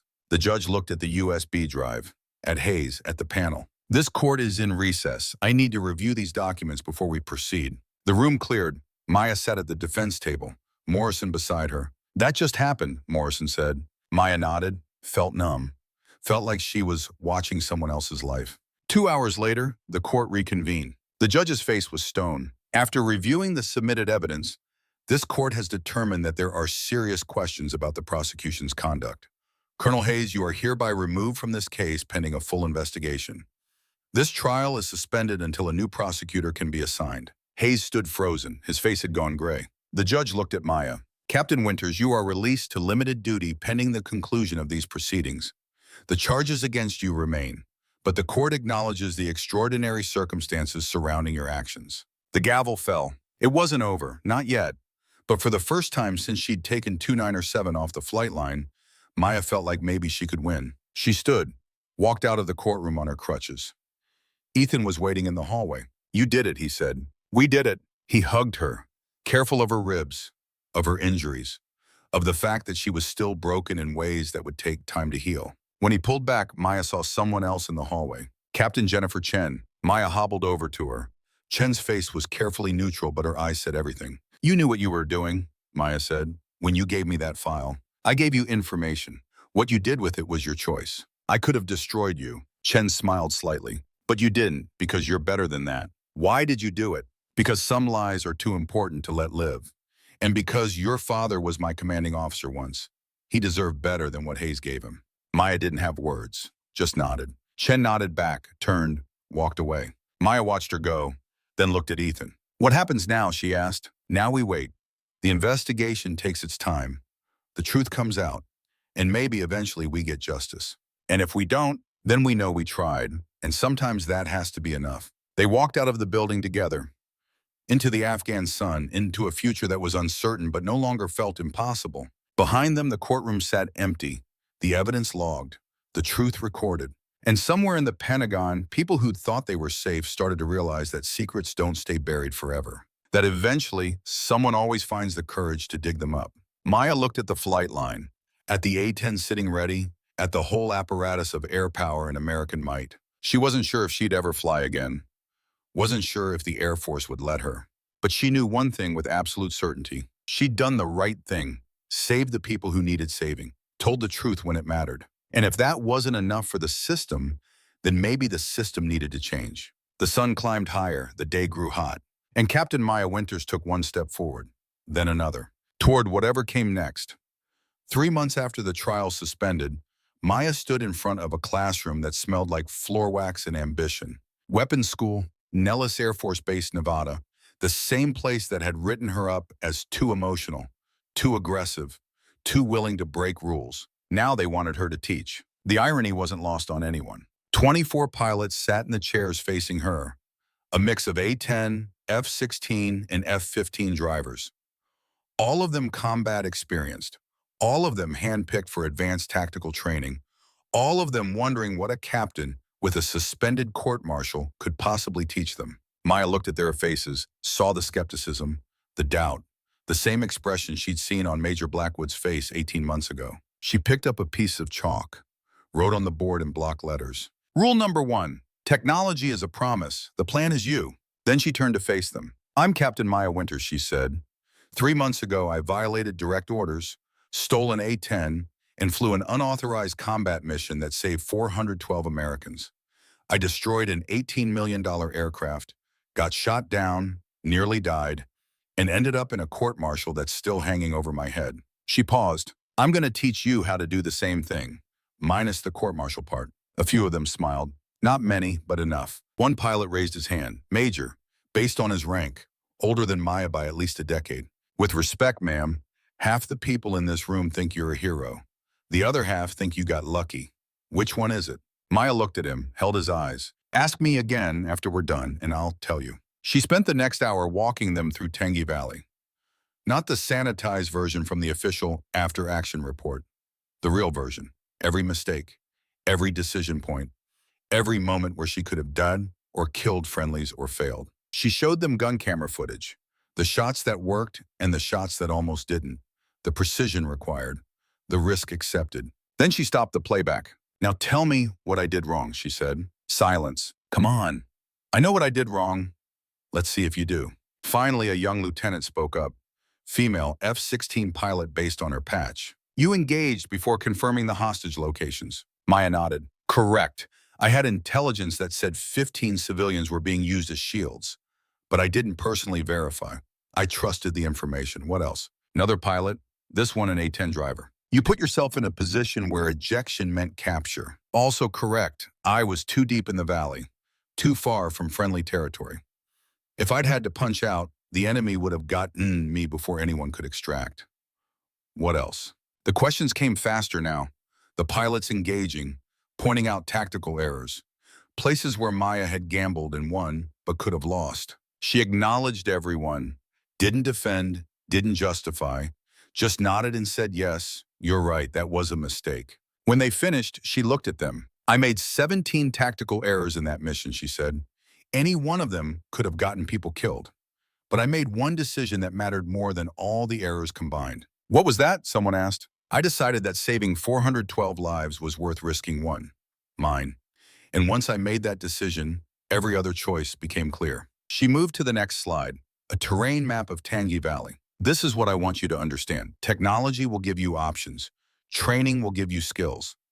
But when you're in the cockpit and Americans are dying and the book says stand down, you need to know something deeper than procedure." She pointed at the valley. "You need to know the ground. Every ridge, every fold, every approach vector.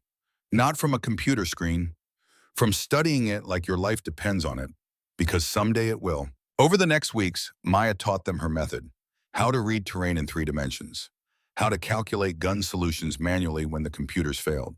How to fly danger close without becoming the danger. She made them memorize ballistic tables, made them run simulations until they could recite approach angles in their sleep, made them think about the ground, the wind, the 1,000 variables that separated precision from murder. And she taught them something else, something harder to quantify. Judgment. One afternoon, she presented them with a scenario. Friendlies pinned down, enemy at 40 meters, civilians in the mix, surface-to-air threats active, bad weather, every factor stacked wrong. "What do you do?" she asked. The pilots argued. Some said engage. Some said wait for better conditions. Some said call in artillery instead. Maya listened. Let them debate. Then she stopped them. "Here's what you're missing," she said. "There's no right answer. There's only the answer you can live with.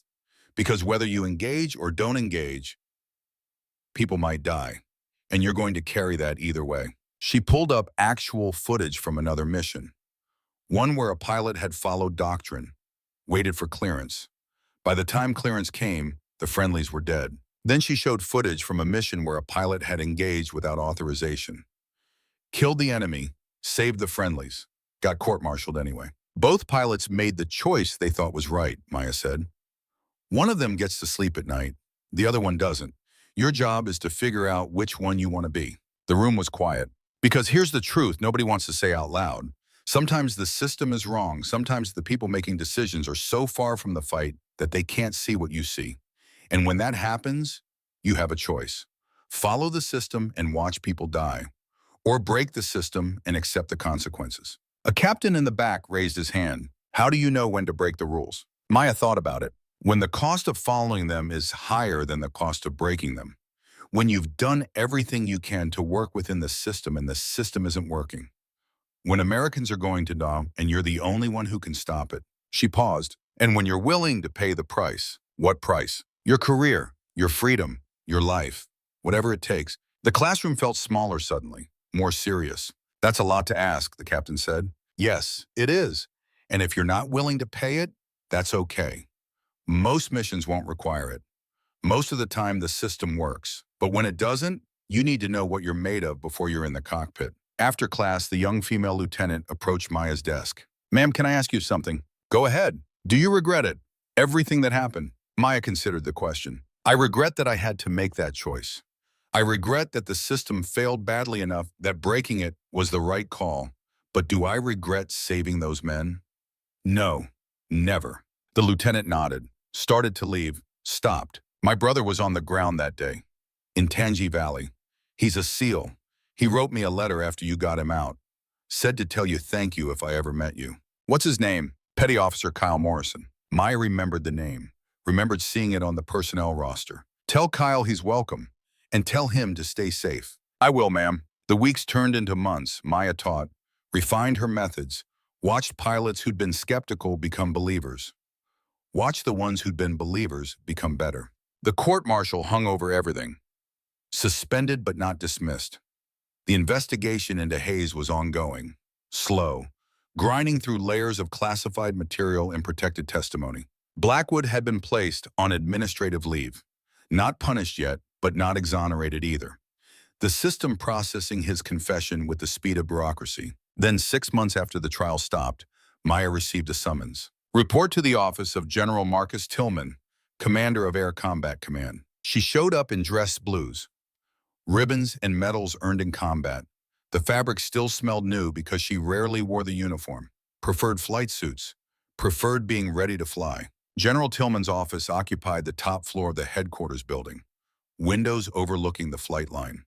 The kind of office that came with a lot of responsibility and even more politics. Tillman was standing when she entered. 3 stars on his shoulders, 30 years of service in his bearing. He gestured to a chair. Captain Winters, sit. She sat, kept her back straight, hands folded. Tillman remained standing, walked to the window, looked out at the aircraft below. I've spent the last 6 months reviewing your case, he said. Reading reports, watching footage, interviewing everyone who was there. Yes, sir. And I've reached a conclusion. Maya waited. Tillman turned to face her. What you did in Tangi Valley was one of the most impressive pieces of flying I've seen in my career. It was also one of the most blatant violations of military order I've encountered. The words hung between them. The question I've been wrestling with is which matters more, the flying or the violation? Maya met his eyes but didn't speak. The Inspector General's investigation concluded that Colonel Hayes committed multiple criminal acts, Tillman continued. Conspiracy, bribery, and yes, contributing to the death of your father. He's been arrested, will face court-martial himself, probably spend the rest of his life in prison. Good. Major Blackwood's testimony was critical to that conclusion. He's been granted immunity in exchange for his cooperation. Will retire with full honors. Maya felt something loosen in her chest. Blackwood deserved that, deserved to end his career with dignity instead of shame. Which brings us to you, Tillman said. He walked back to his desk, picked up a file. The charges against you have been reviewed by the Secretary of the Air Force. Given the circumstances, given what you accomplished, given the corruption you helped expose, they've decided to drop most of them. Most of them. You'll receive a formal reprimand for violating orders. It goes in your permanent file, will likely prevent you from making major, but no court-martial, no prison time. Maya processed this. A reprimand she could live with, would live with. There's one condition, Tillman said. Sir, you can never fly combat missions again. The liability is too high, the precedent too dangerous. You can instruct, you can train, you can do everything except strap into an armed aircraft in a combat zone. The words hit harder than Maya expected. Flying was who she was. Combat was where she belonged. But she looked at Tillman's face and understood. This wasn't punishment.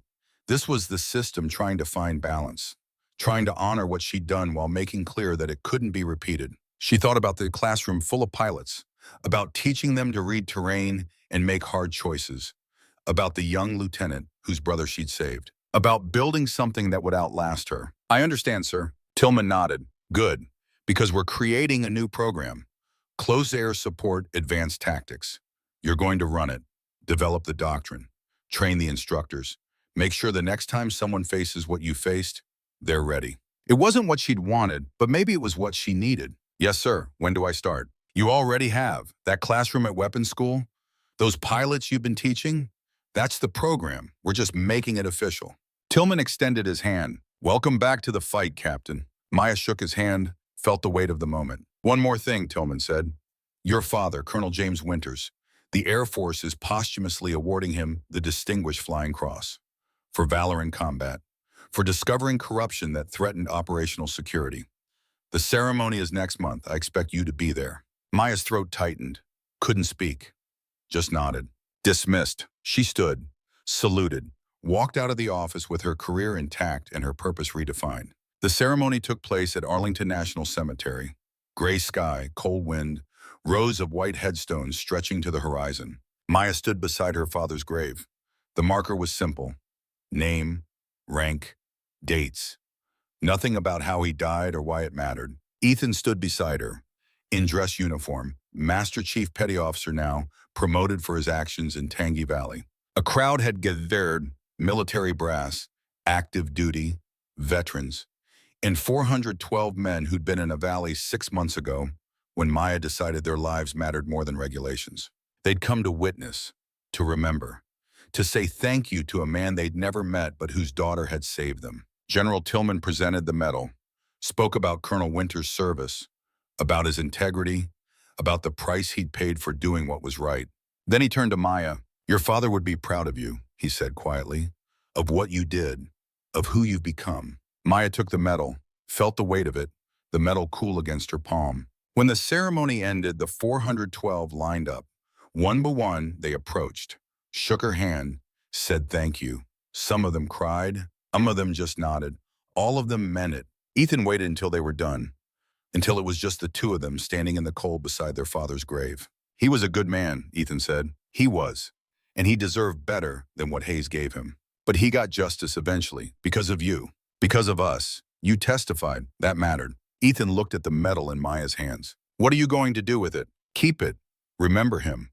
Try to live up to what it represents. They stood in silence, watching the wind move through the trees. I got new orders, Ethan said finally.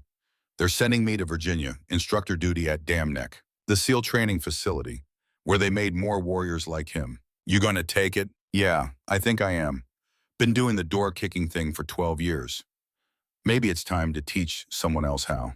Maya smiled. Look at us. Both instructors. Dad would find that funny. He would. Remember how he used to say, those who can't do, teach. And those who can do both, change the world. It was something their father had told them a long time ago, back when the world made sense and the future felt limitless. You think we're changing the world? Ethan asked. I think we're trying. That has to count for something. Ethan nodded, reached out, took Maya's hand, squeezed it. I'm glad we found our way back, he said, to each other, after everything. Me too. They stayed at the grave until the sun started setting, until the cemetery was empty except for the stones and the memories and the weight of all the lives that had come before. Then they walked out together, brother and sister, warriors and teachers, carrying their father's legacy forward into whatever came next. 6 months later, Maya stood in the same classroom at Nellis, but this time the students were different. 15 women, all pilots, all combat experienced, all handpicked for a program that didn't have a name yet, but everyone knew what it meant. The next generation. Maya looked at their faces, saw herself 10 years ago, hungry, determined, ready to prove that gender didn't matter when lives were on the line. She picked up the chalk, wrote the same words she'd written for every class. Rule number 1, technology is a promise, the plan is you. Then she turned to face them. I'm Captain Maya Winters, she said, and I'm going to teach you how to fly closer to the edge than anyone thinks is possible. How to make shots they say can't be made. How to bring everyone home alive even when the system fails. She paused. But first, I'm going to teach you something more important. How to know when the edge is there, how to respect it, and how to understand that being the best pilot in the room doesn't mean anything if you're not also the best decision maker. One of the pilots raised her hand, young, maybe 24. Ma'am, is it true you nearly died saving those SEALs? Yes. Was it worth it? Maya thought about the question, about the crash, about the pain, about the months of recovery and the career that would never be what it could have been. About 412 men who went home to their families because she'd made a choice. Every single day, she said. The pilot nodded, sat back, satisfied. Maya spent the next hour teaching them to read terrain, to see the ground not as a map, but as a three-dimensional puzzle that held life and death in its folds. She taught them her methods, the simulations she'd run, the calculations she'd memorized, the 1,000 small preparations that separated luck from skill. And she taught them something harder to quantify, something her father had taught her and she was passing forward. That honor wasn't about following rules. It was about doing what was right even when the cost was high. After class, the young pilot who'd asked about the SEALs approached. "Ma'am, can I ask you something else?" "Go ahead." "Do you ever wish you had stayed in combat? That you were still flying missions instead of teaching?" Maya looked out the window at the flight line, at the A-10s and F-16s, and all the aircraft that represented American air power. "Every day," she said.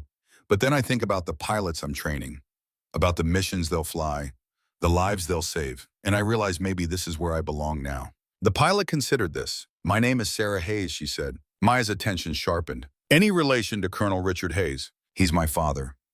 Was my father. He's in prison now.